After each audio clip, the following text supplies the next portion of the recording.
points of view and content on Voices of the Community are those of the speakers and do not reflect those of this station, its management, administration, and the Board of Trustees of City College of San Francisco.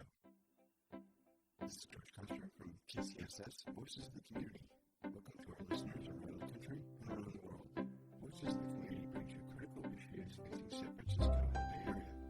We introduce you to voices who are working on solutions that face fellow individual community members, neighborhoods, cities, and our region. I would appreciate your feedback and comments on what you like about the show, on topics you want to hear more about or less about. So please go to Mixcloud and search for Voices of the Community and leave a comment in the comment section of the show.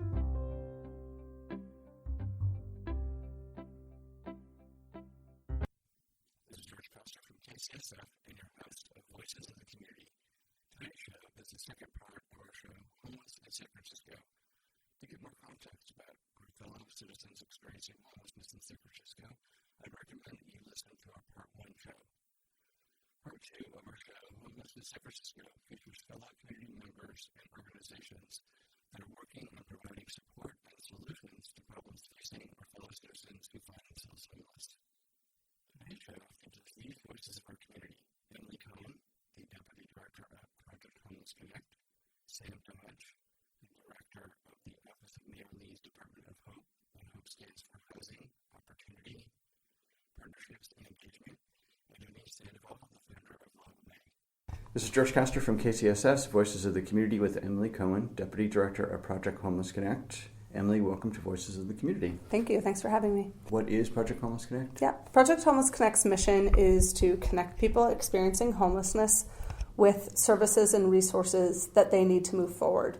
And we have two main programs that we use to do that. One is our large one-stop shop service events, which we're most known for. We started doing these in 2004, and we do it about 5 times a year. We bring together about 100 different service providers and about 800 volunteers to serve approximately 1,700 people in a day. And people can get anything from a haircut to an eye exam, to see the dentist, see a doctor, get a bag of groceries, have a nice lunch. Sort of you name it, you could probably get it at a PHC event. 3 years ago, we started Everyday Connect, which is our second program. And we operate Everyday Connect out of our office, where folks can come in and meet with a resource specialist or a social worker to assess their needs, set some goals, and work together to achieve them. We really specialize in connecting people with hard-to-access things, specifically prescription glasses, dental care, and dentures. Could you provide the audience just an example of how much time a community member who happens to find themselves homeless spends in trying to acquire services, whether it's a place to sleep that evening or a hot meal? Yeah, I mean, I would estimate could be upwards of 6 to 7 hours a day of just bus time, walking time, and waiting in line. And that leaves you very little time to actually get something done. It leaves you very little time if you're a parent to be with your child, if you're a youth to study, to go to work, to do any of the things that you need to do to get yourself out of homelessness. You spend that time in buses and in lines. And we think there's just a better way to spend our time. So Project Homeless Connect has reduced that, let's say, 6 to 7 plus hours a day to... You know, you could spend one full day at a PHC event once and get a lot of the things that you need. A model, almost in a sense, built on utilizing some of the Project Homeless Connect, elements. Yeah, I think the city of San Francisco has had some very creative and really strong responses to homelessness. And I know that we're all very, very frustrated that the number of people experiencing homelessness has not gone down. We look at the point in time count over several years and we're holding steady. But I also think 6,000 or 7,000. Yeah, I think was in there. It's a conservative estimate from the count, but I think the most recent count was about 6,700, approximately. And I actually think it's something that we haven't seen it go up.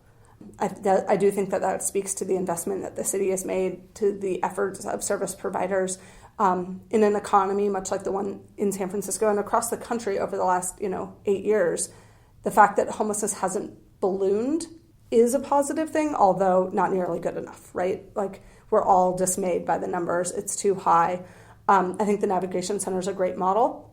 I think rethinking the way shelters operate is important, but I think that we will get nowhere without more affordable housing. Permanent supportive housing for folks who need it, and subsidized housing for folks who may not need as intensive social services, but all of us need affordable housing, no matter what our income level is. And looking at folks who make a GA, who have a GA income or SSI income, that needs to be very low. And San Francisco's done a good job of building permanent supportive housing. Something like 10,000 units have been built. We just need to keep going. And I think we could also focus on prevention, and I think that would be really helpful. GA being general assistance, yep. So an average person who finds themselves homeless with, let's say, general assistance and Social Security, they're attempting to live on an income of? GA is typically about $69 a month, but that also, you can have a shelter bed along with that. SSI can range, Social Security income can range from, I've seen some folks come in $700 up to $800 or $900 a month. You look at how much, you can't find an apartment in San Francisco if you were going to spend 100% of your income on rent. And the affordability standard is 30% of your income.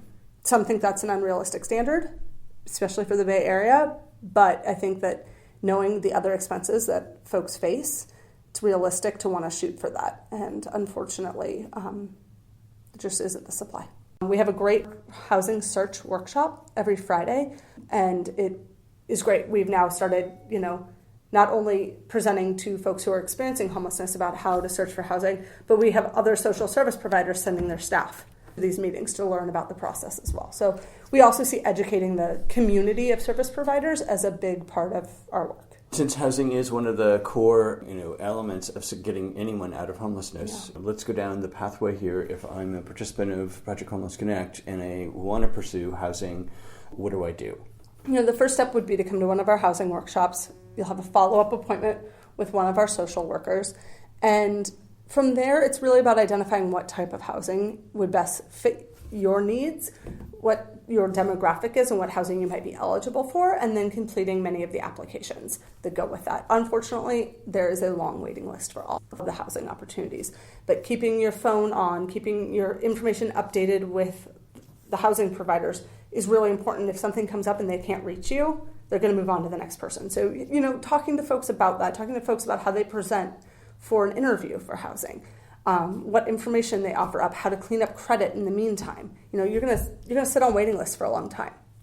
So let's work through getting some of your credit repaired, getting some other things to make you a stronger candidate for some of these housing options.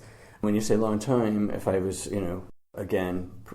trying to pursue this, I could be on a list for how long? 6 months, a year? It really varies depending on what type of housing you're looking for. If you are a veteran, it could be quite quick. The city has a priority of ending chronic homelessness among veterans by the end of this calendar year. They're on track to get pretty close. So if you are a chronically homeless veteran, that waiting list is not going to be very long. If you've been homeless for, say, 2 or 3 years without a disability, that list is going to be much, much longer. What would you say is the Project Homeless Connect's biggest impact? I think we're able to reach our biggest impact by collaboration. Collaborating with other service providers is sort of key to our model. Certainly the one-stop shop service events, bringing together 100 different nonprofits and city agencies to work together is unprecedented and is something that really makes those events effective at helping people meet their basic needs. And I think that is probably one of the biggest things we bring to the table. We also bring to the table an amazing volunteer community. PHC offers the community a real, tangible way to get involved. We hear all the time, I want to do something. There's too much homelessness, but I don't know what to do. I don't know how to get involved. What's actually helpful. I think we can really change people's hearts and minds when they come to a PHC event, when they give a day of service and they connect with somebody experiencing homelessness on a really personal, real level. They're going to start looking at every person that they pass on the sidewalk a little bit differently. They're going to start thinking differently about the issue, maybe giving in a different way, maybe voting in a different way, maybe prioritizing affordable housing more than they otherwise would. And I think that, PHC is a social movement because we have this tremendous volunteer base and volunteer community that not only give up their time with us, but then really become advocates for the issue. How many volunteers would you say that you have? I could get you exact numbers downstairs, but we've had over 25,000 San Franciscans volunteer with us. So then someone listening to the show, how would they engage in being a volunteer? Please visit our website, projecthomelessconnect.org. There's a volunteer portal on there. You can register. Our next service event will be on December 16th at the Bill Graham Civic Auditorium. And we need volunteers from setup to takedown to everything in between, both sort of community volunteers as well as professionals who want to deliver pro bono services, doctors, lawyers, dentists, hairstylists. All of those sort of skills are definitely needed. So visit our website. We also have daily volunteer opportunities in our office.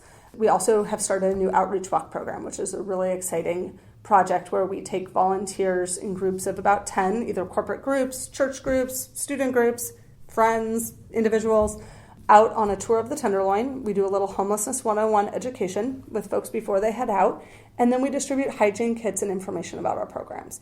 And it is a win-win. It's both positive for the folks that we're outreaching to, obviously getting the word out about our services, especially before an event, letting folks know what's happening, where they can come and get help, but also giving that volunteer the opportunity to make that human-to-human connection with somebody on the street. Have a few minutes to just have a conversation, and it really breaks down the illusion that homeless people aren't humans for some reason, and really driving home the message that, people experiencing homelessness are humans, they're our brothers and sisters, they're our neighbors. It becomes a much harder problem to ignore when we put a human face with it. Let's go back for a moment to group outreach. Now, I know recently the Project Homeless Connect team and the Hand Up team, and for listeners of the show, in our part one, we had a nice interview with Sammy Maynard, one of the co-founders of Hand Up. Can you explain how that partnership came together, and then, what are the unique kind of relationship elements of that, and then how can someone, again, listening to the show, get engaged in it? Yeah, absolutely. So Hand Up and Project Homeless Connect have been partners for over 2 years at this point. We were Hand Up's first partner, and Hand Up is an online crowdfunding platform, handup.org, where people experiencing homelessness can post stories about themselves or their story and set goals, and folks in the community can donate to help them reach their goals. And one of the things that makes Hand Up so strong is that it helps people experiencing homelessness pay for and access things that the social safety net doesn't provide. You might get a scholarship to City College, or you might get financial assistance. Great. But you still have to buy the books. You still have to have a laptop and school supplies. Or maybe your name finally came up on one of these housing wait lists, but you need to come up with first, last, and security. You need to get a bed. You need to get these things that aren't often part of the social service system. And Hand Up lets us say yes. Instead of, a social service system is full of no's. You knock on the door, you're ineligible. You knock on this door, they don't do that. You knock on this door, they're out of stuff, whatever it is you're looking for. And Hand Up lets us say yes to a lot of the things that would otherwise be no's. We offer people the opportunity to get on Hand Up. We work with them to build their story. We work with them to set their goals. And then when they come into our office to redeem the points, and we work with them to help them find the best deal, right? Make sure they're not overpaying for something. Make sure they're buying a quality product, whatever it is that they're looking for. Help them pay their cell phone bill. And so Hand Up's a big part of what we do at Everyday Connect. I think it would really be helpful for people to understand, a member of our community that's homeless comes into Homeless Connect, then they meet with a social worker, et cetera. Then what's the process for them? Yeah, so it really depends on if they come into Everyday Connect or if they come to one of our events. But it's important to know that Project Homeless Connect does not do ongoing social or case management. What we do is resource linkages. We really work to help ensure that people meet their basic needs and that we're not duplicating the great services that already exist in the community. There's too few resources going into homeless services to have us all doing the same thing. So when someone comes in, we really allow the participant and hope that the participant will be very self-directed in terms of what it is that they want. So someone might come in just for a hygiene kit. Okay, great. They can have a hygiene kit. But that hygiene kit's a tool, right? It's not just the toothbrush, the toothpaste, the fresh pair of socks. It is building rapport. It's building trust with that person so that they know that we are a safe place to come and talk to about treatment, medical care, housing, those bigger ticket items that takes a lot more work. So we use things like hygiene kits, even prescription glasses, which obviously meet a really critical need in and of themselves, but they're also a tool to building a longer lasting relationship with that program participant. As that happens, people come, oh, I thought I just needed a hygiene kit. Turns out what I really need is a dentist appointment. Turns out what I really need is housing, and we can have those conversations and plug them into either the programs that we provide internally, like dental, dentures, things like that, prescription glasses, or with our partners who do some of the other work. In the universe of helping our homeless community members, there's never enough money. So From Project Homeless Connect, what are some of the biggest issues that you still haven't been able to reach that our homeless community members are still facing? Mm-hmm. Where can we go from where we are? Because obviously we still have 7,000 people or somewhere around there on the street. Yeah, I think, there's a couple different ways. And certainly in supporting Project Homeless Connect, we fundraise for all of our direct service dollars. So everything that comes in goes out in direct service to folks experiencing homelessness through the event as well as through the office. And often we're only limited by resource.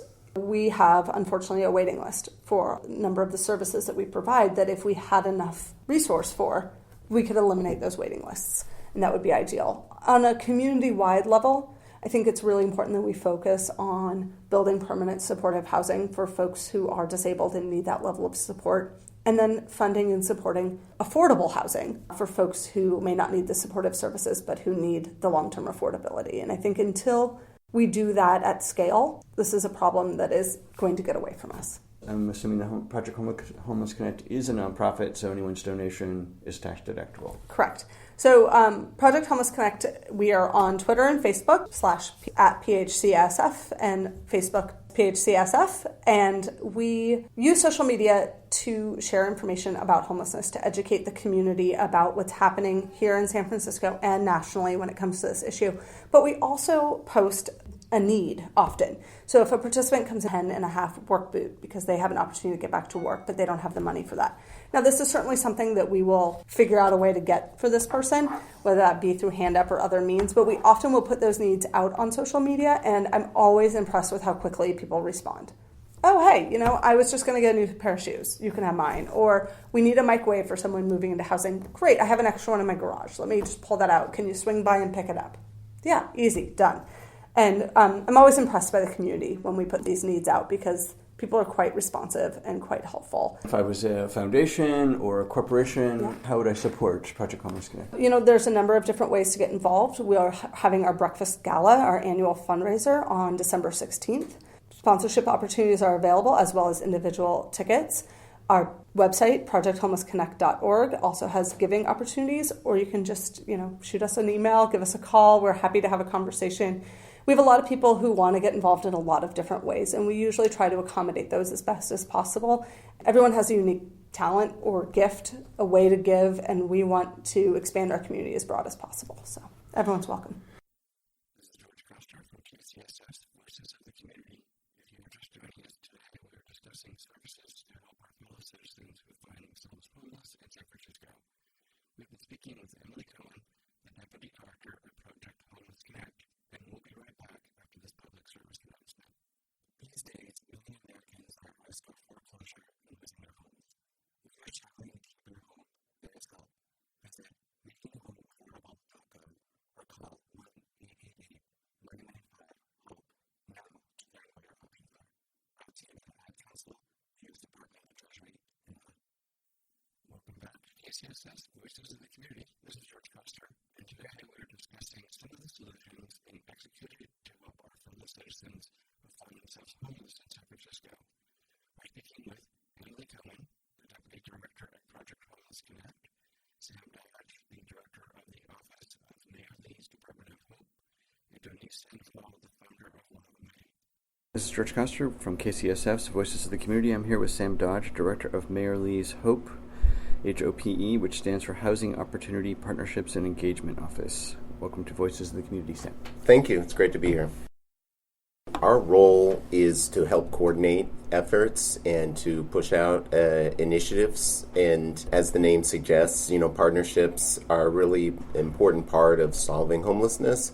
So we work closely with the Department of Public Health that has housing and the Homeless Outreach Team, which has only been new staffed, and we have also worked closely with the Human Services Agency, which runs the sheltering programs and has a lot of housing for people to exit homelessness with. And I work closely with the Department of Public Works and the San Francisco Police Department to the extent that they're interacting with our homeless populations and needle exchanges and the complex issues they're trying to approach. But within our office, too, we do incubate and launch special initiatives and help scale them and make sure that they can be successful. And so some of these that you've listed are just a small amount of them, actually. But I think the most familiar for maybe a lot of your listeners would be the Navigation Center, which is an innovative approach to help people leave homelessness from encampments on the street and find their way to housing through intensive social services, and try to be as rapid and as comfortable for the clients as possible, and it's been a great success. Can you talk a little bit about, it was a pilot, it was funded with an initial, I think it was $3 million? Yes, we received an anonymous donation through the San Francisco Interfaith Council, which is a rare opportunity in government with the mandate, help people on the street living in encampments. And what we did with that was work together with a whole host of different branches of the government and advocates and people experiencing homelessness and our own knowledge and experience to craft a new kind of place that is not simply a shelter, but is a way to get people housed. And it's at 1950 Mission Street, which is between 16th and 15th, and it's an old school site with we had abandoned trailers that had been there for about a decade. We worked with Department of Public Works to retrofit it and to ramp it up, make it accessible, build out shower stalls and toilets and laundry facility and a 24-hour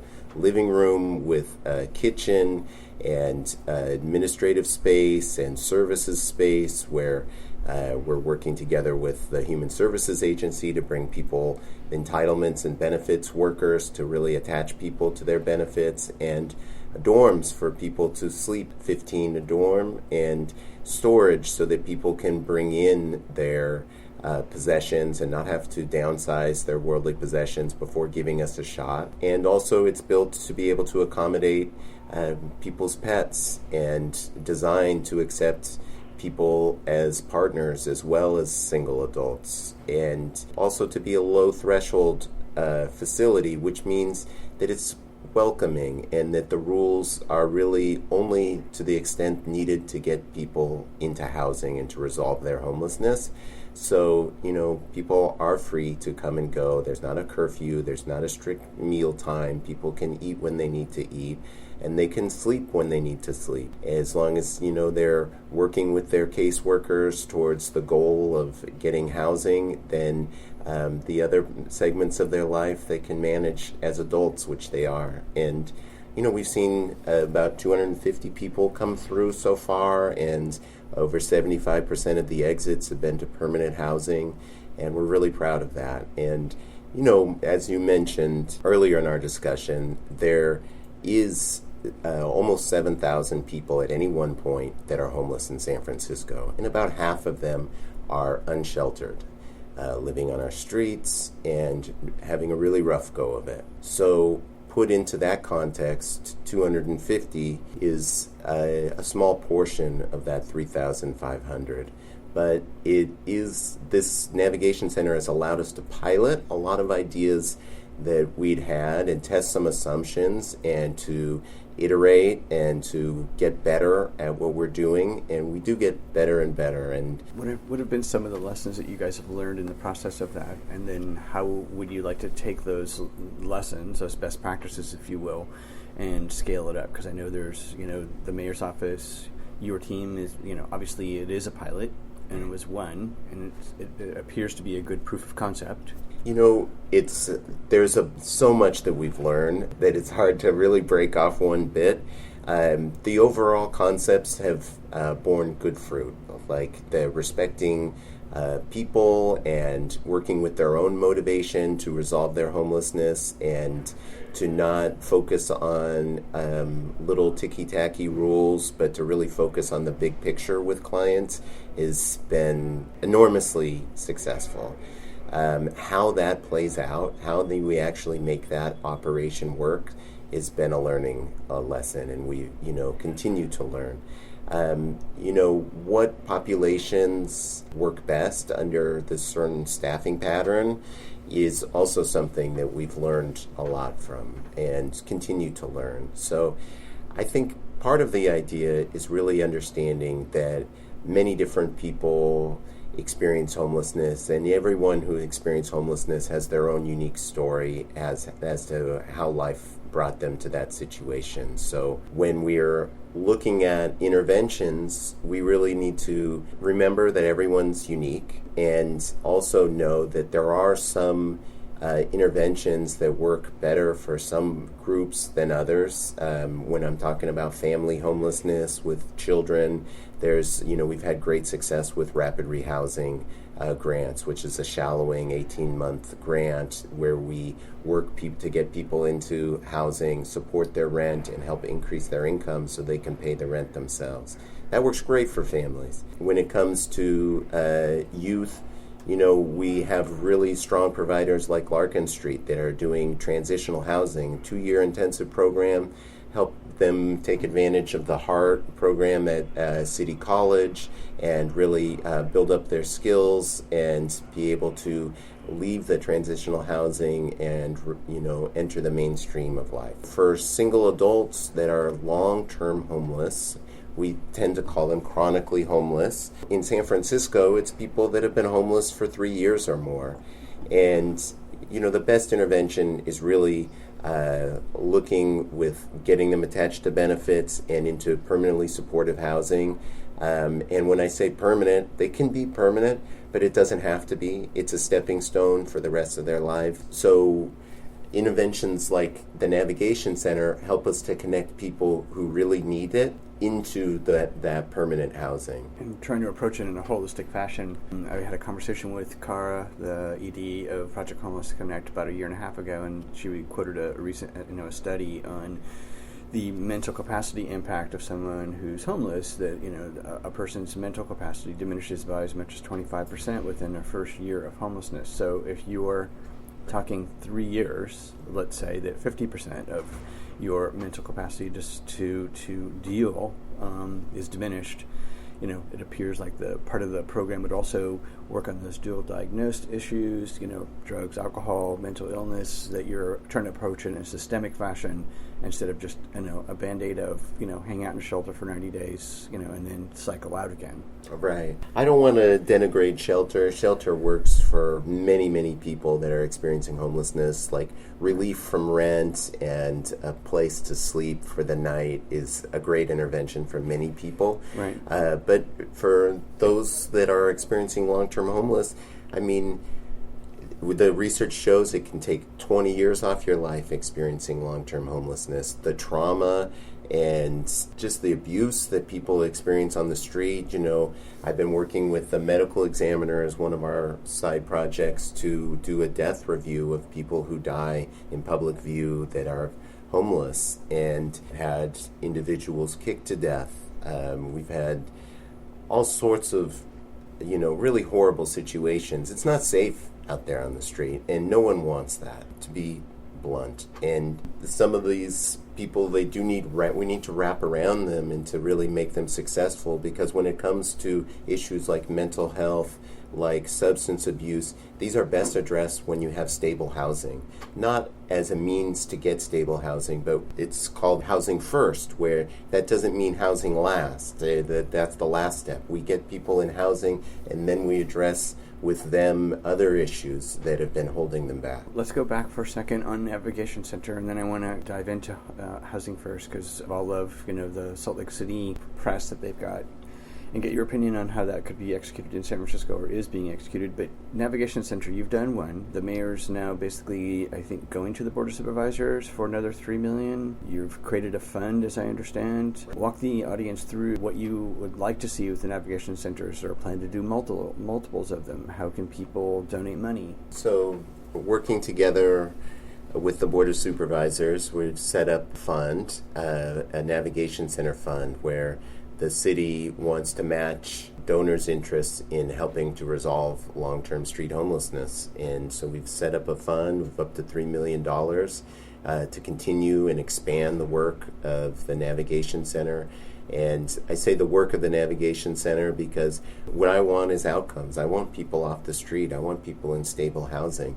And if that means, having 2 navigation centers so we can do twice the work, that's great. If it means, finding ways to get more efficient with more funding and we're getting twice the results from one location, that's great. So we continue to be innovative, and I look forward to anyone who wants to partner with us on this effort. The Mayor's Fund for the Homeless is also another way to partner with us towards directly working on some of these programs. Will any of the propositions that just recently passed, for example, you've got the $300 and some odd million, and then, of course, one of the more interesting ones I thought people actually got and rose to the occasion, which is all of this public land. That you've got old schools, which is one of the navigation centers. You have reservoirs that are sitting empty, etc.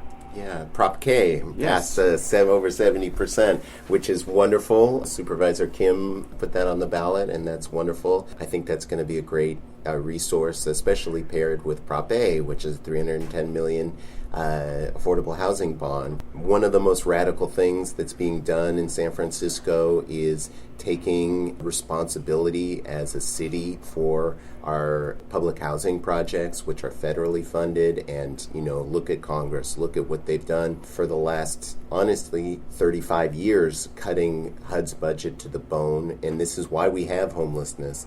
And Prop A gives us resources to help rebuild these projects and not displace people and give people new homes and really expand what we know about public housing currently, which is that it's insufficient. And it's a shame. The mayor doesn't have to take on these kinds of challenges, but I'm so glad that he does, and it makes me really proud. I think that every progressive city should follow our lead and really take responsibility for this. We can't make people living in projects wait for Congress to change. That's just irresponsible. And we're in the same situation, unfortunately, around homelessness, but one of the beautiful things that the Hope Office has done under Bevin's previous leadership was to work closely to create preference for people moving out of our supportive housing and into public housing, permanently affordable housing. A lot of people have been in our stock of supportive housing for a decade, and they've outgrown the need for that kind of case management, desk clerks, and they just really need affordability. They're just simply low-income people, and they're sitting in a place that's ready to take on someone who is coming out of long-term street homelessness and needs some support and wants to take advantage of those units. So part of Prop A really allows us a path that will bring people off the street and into supportive housing by allowing people in supportive housing to move to public housing. And will there be any crossover? Because I know the mayor earlier this year through HUD, basically the city of San Francisco's taken on one of their biggest issues that's faced them for decades. To your point of just sadly, public housing gotten to that point where again no one wants to put money into infrastructure.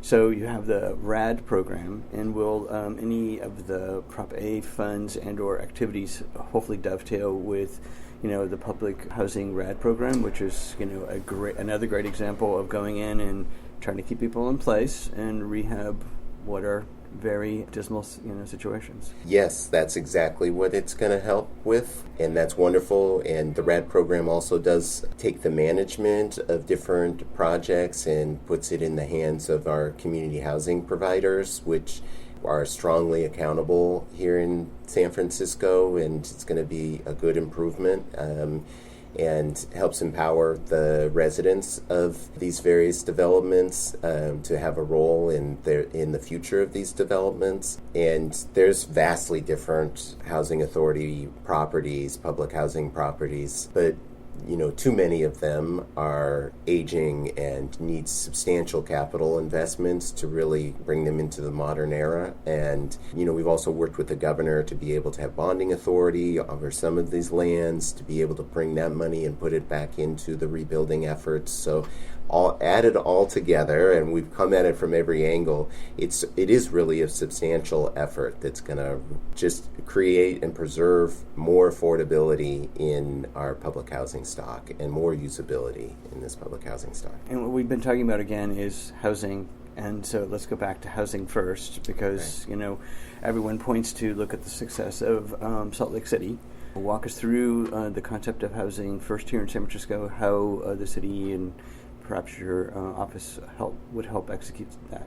So, overarching is this idea that homelessness should be rare, brief, and a one-time event in people's lives. And it's a combination of prevention, rapid rehousing, housing first, and supports when people are in housing. So it's kind of a continuum of different processes. And the most instrumental is housing first. And let's just unpack that a little bit.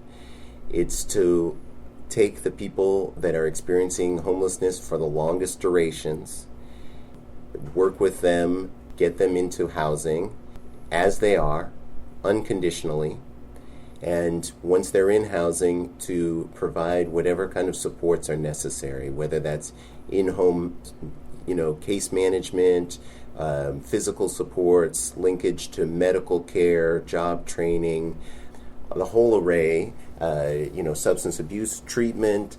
Everyone has their unique kind of deals. I could definitely use a case manager sometimes in my life with 2 kids. I mean, these are great services, and under the way that you provide these services is called, motivational interviewing, which is working with the person and their motivations in life, their goals in life, and helping to achieve that. And it's extremely successful. If you had a magic wand and you could ask for anything, what would that thing be?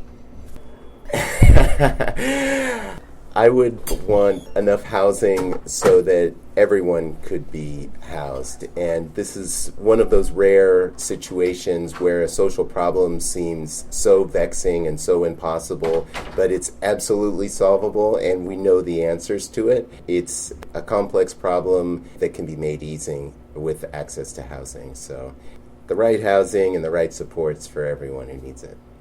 Thank you today. Thank you. This is George Foster from KCSS, Voices of the Community. You've been listening to an interview with Sam Dodge, the Director of the Office of Mayor Leeds Department of Hope, discussing how the City of San Francisco is developing new programs, often in relations and art. A one-stop center to help homeless citizens access homeward bound, social services, and housing. We'll be right back after this public service announcement.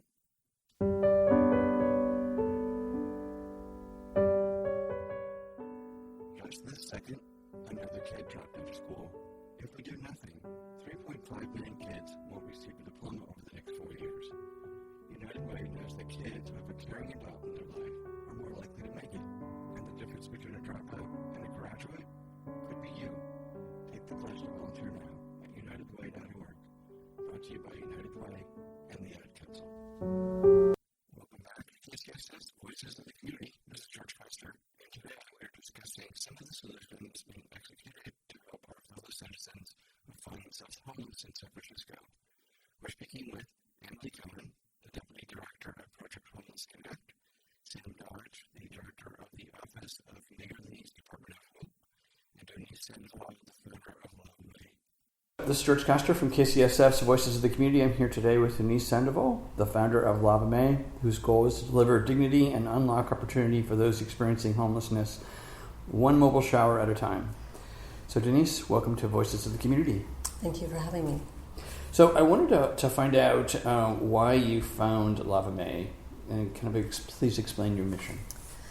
So I started Lava Mae because if you think for a moment about how you feel when you get a chance to take a shower, or if you have to go without a shower, that very first shower you take, it is something that's so simple, something that most of us just take for granted, and yet it can be so incredibly powerful. Plus, if you're dirty, you can't apply for a job or for housing, you can't maintain your health or well-being. It's critical to our sense of self.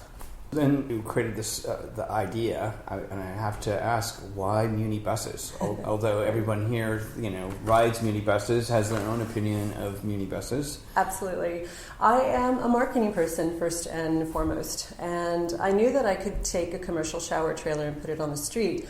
But I also knew that I needed to raise money for this endeavor, and a commercial shower trailer in a city like San Francisco is not a sexy story that was going to sell. I thought, all right, I had seen an article in the Chronicle that talked about the feds helping SFMTA replace the old diesel buses with the new hybrids, and all the bells went off. I thought, why not take something people love to hate and turn it into something really useful and meaningful? So that began my quest. How did you do it? So the first thing I did was tapped a friend of mine on the shoulder, an architect named Brett Terpeluk. He was the lead architect under Renzo Piano for the California Academy of Sciences, and he loved the idea. And so together we began to do research, talking to people on the street and asking them what their wish list was, what was important to them. That really shaped how we designed it. I had originally thought, we'll put 6 showers on there and we'll maximize that value. But we heard over and over again that if you're homeless, you live your entire life in the public eye. You never have a moment of privacy.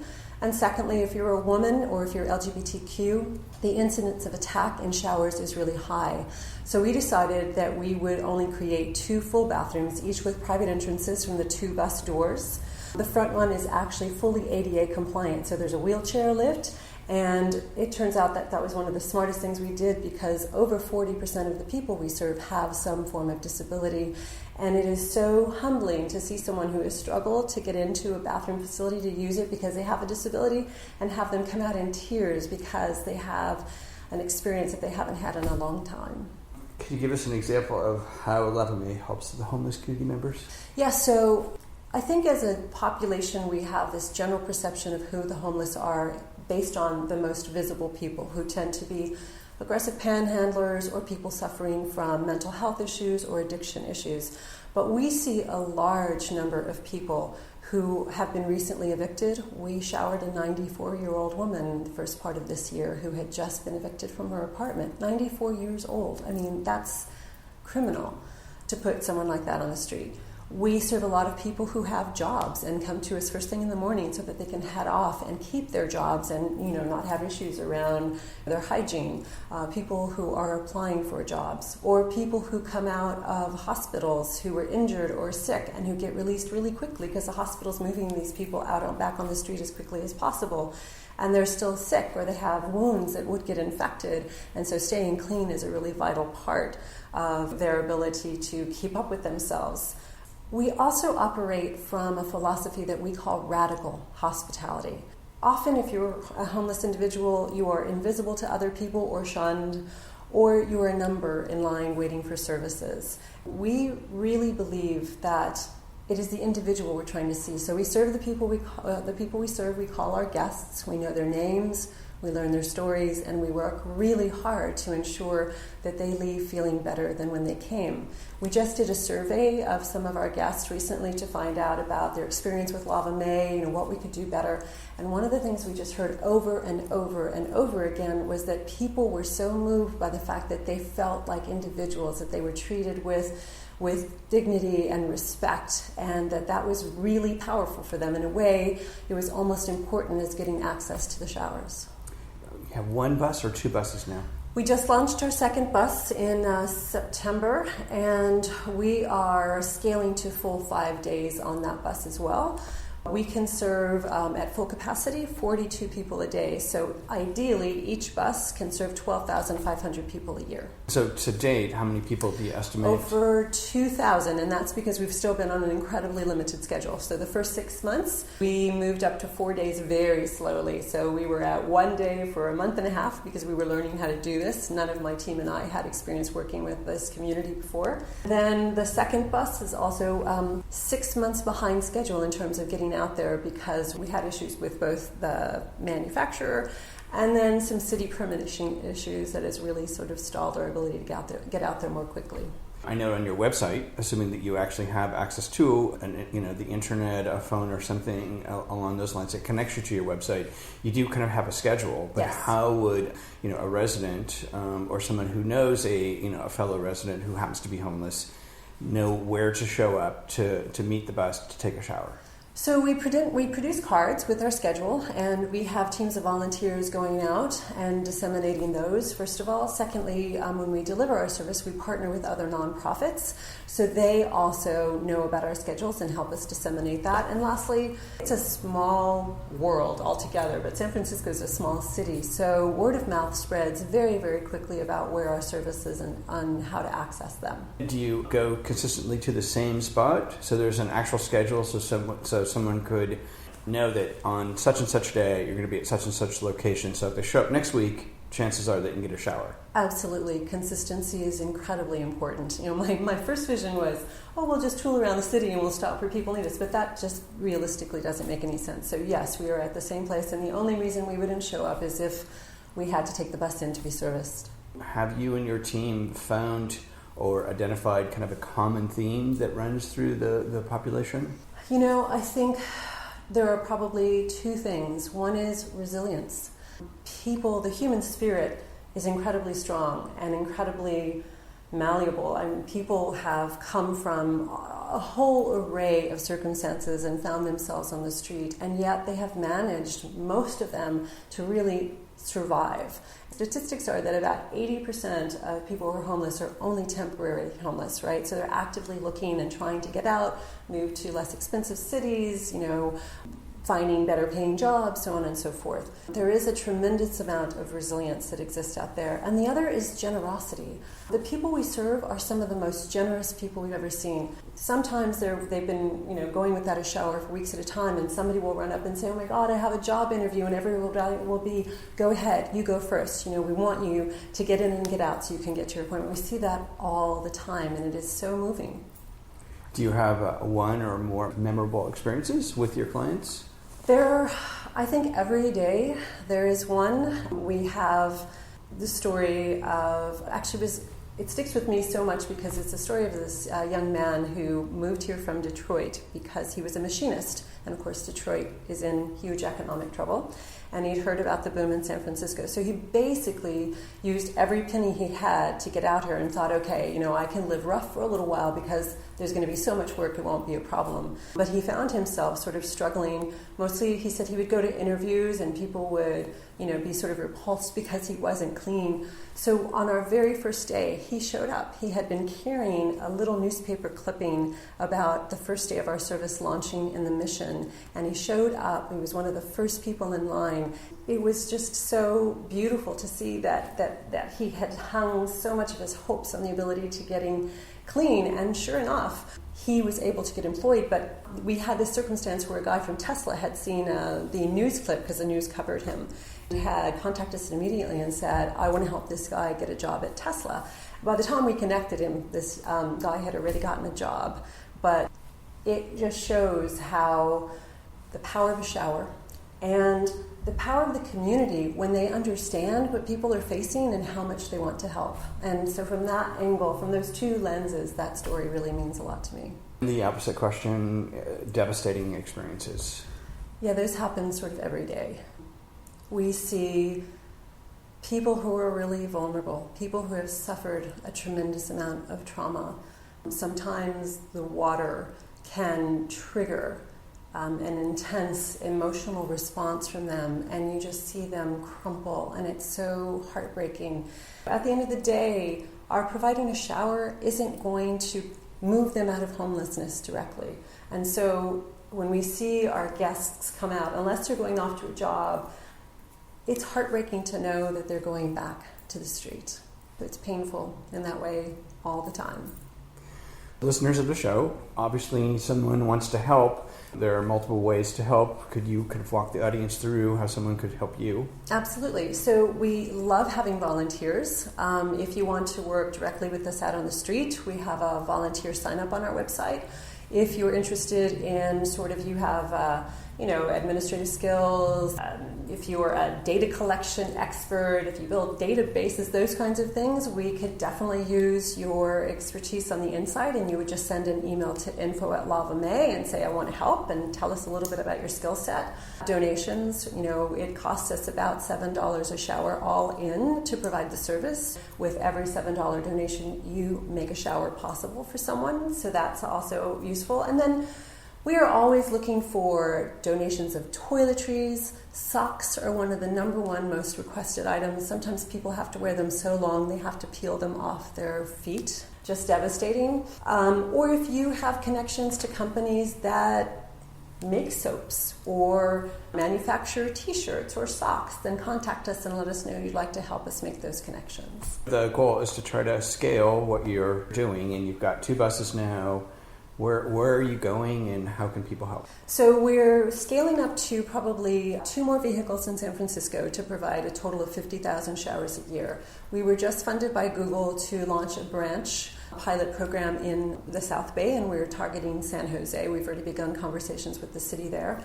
And then we are also going to be deepening our own program with a pilot of something that we're calling pop-up care villages. So we think of it as sort of Project Homeless Connect meets Off the Grid, and PHC is a partner of ours in this effort. But the idea is that if you can bring more services to the street that even deepen people's resilience more, then people who are sort of at that place where they have more capacity to maybe move out of homelessness, they just need a little bit more support, and they need to make things easier for them instead of having to go to point A for case management, point B for shelter services, point C for food and waiting in line in every one of those. If we can figure out how to make that happen on the street and make it more efficient, we believe we can remove even more obstacles for people trying to move out of homelessness. You're partnering with Project Homeless Connect, which is the one-stop shop Yes. idea, so that someone shows up at a shower, chances are they might actually hang around a little bit longer.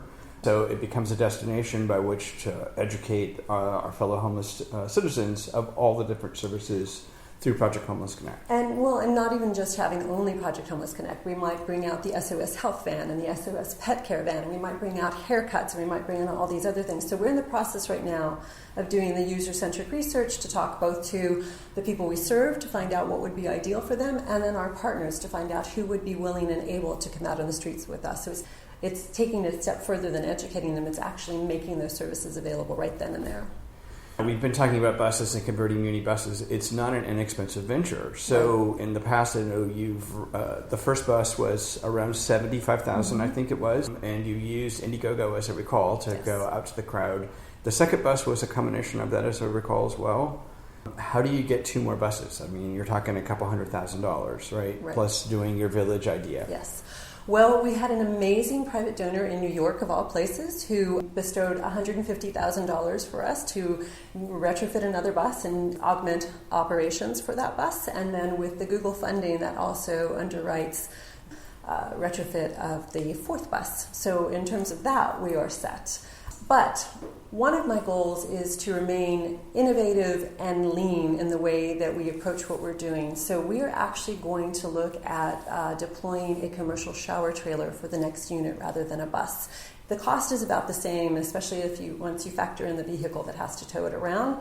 But we can put 3 full bathrooms on a unit that is actually even smaller than a unibus, which allow us to serve more people. And my goal is to find out what is the most cost-effective way to serve as many people as possible in the same way that we're serving them now. This will give us a chance to run a head-to-head comparison over the period of a year to figure out what's the best way to do this. Now your goal is to try to scale. You talk about the A to Z toolkit. So can you walk with me? Yes, so we're still in the process of systematizing our own model, right?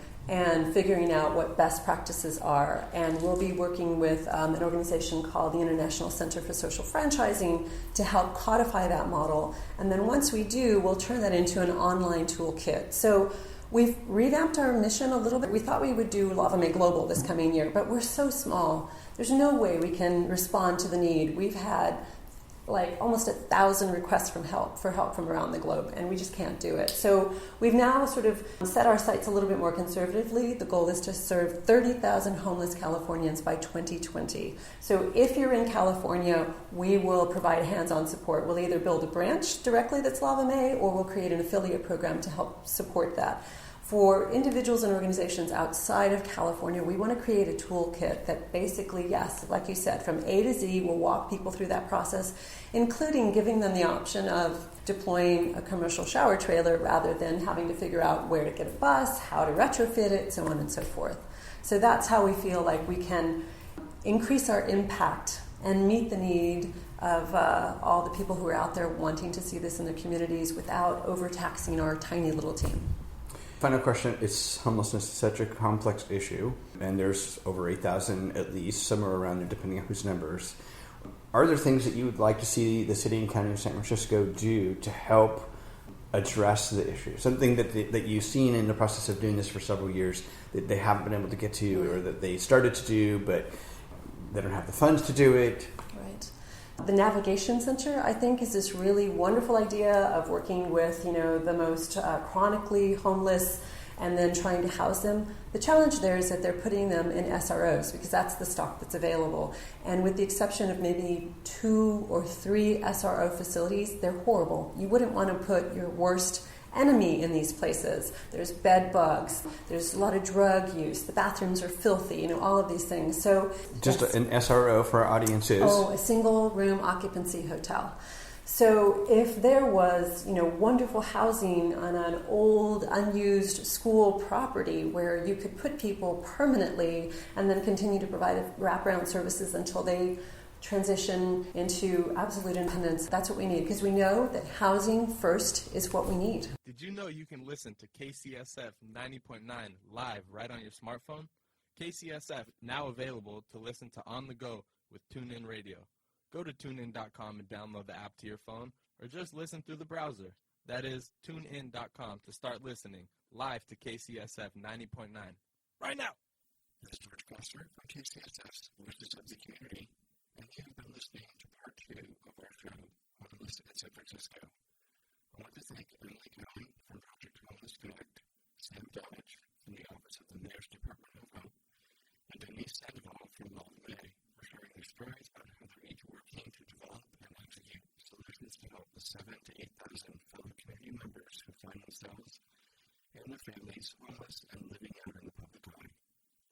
As you heard on today's show, homelessness is a very complex issue which requires developing solutions that support our community members with wraparound services such as housing, food, transit, mental health services, physical health services, drug and alcohol addiction rehab, and ongoing recovery services, financial services, and clothing.